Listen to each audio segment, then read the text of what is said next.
क्या आप जानते हैं हनुमान सिर्फ पवन पुत्र नहीं बल्कि त्रिदेव की दिव्य ऊर्जा से जन्मे थे। सतयुग का वो अद्भुत समय जब देवताओं और असुरों के बीच हुआ था महासंग्राम। समुद्र मंथन, मंदराचल पर्वत मथानी बना, बासुकी नाग रस्सी बना और क्षीर सागर से निकला अमृत कलश। लेकिन जैसे ही अमृत निकला, देवता और असुर आपस में भिड़ गए।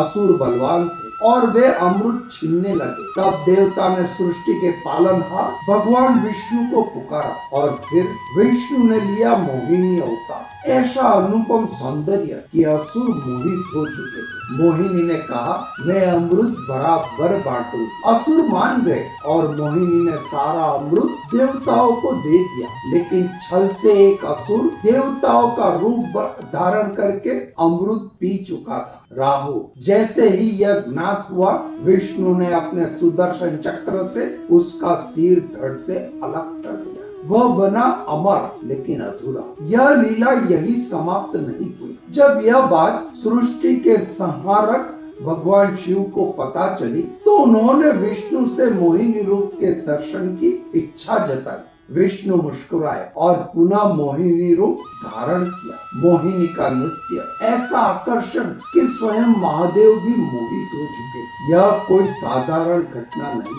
यह एक दिव्य योजना, दो दिव्य व्यक्तियों के संगम से उत्पन्न हुआ एक अद्भुत ऊर्जा, जो भविष्य में अधर्म के विनाश और धर्म की रक्षा के लिए समय बीता।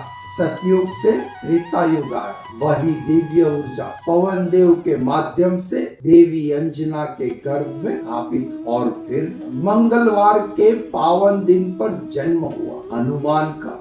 पवन पुत्र रुद्रावतार, भक्ति और शक्ति का अद्वितीय संगम। बालक मारुति अत्यंत चंचल थे। एक दिन उन्होंने चमकते हुए सूर्य को फल समझ लिया और वे उड़ चले। आसमान पर अंतरिक्ष था। यह दिव्य फल मेरा है। उन्होंने जय श्री राम का उच्चारण किया और उनका आकार बढ़ता गया और उन्होंने सूर्य को अपने मुख में रख लिया। पूरा ब्रह्मांड अंधकार में डूब गया। देवता व्याकुल, प्राण रुकने लगे। तब इंद्रदेव आए। उन्होंने वज्र से प्रहार किया। बालक मूर्छित होकर धरती पर गिर पड़ा। पवन देव क्रोधित हो गए। उन्होंने समग्र सृष्टि की वायु रोक दी।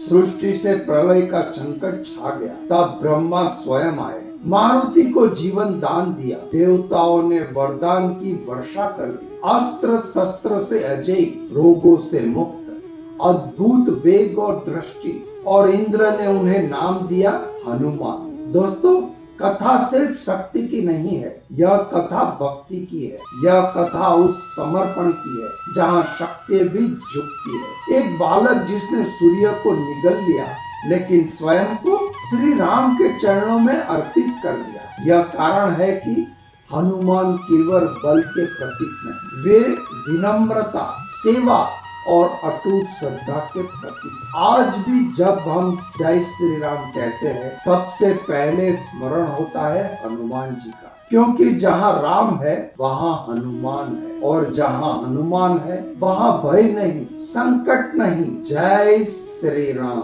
जय हनुमान।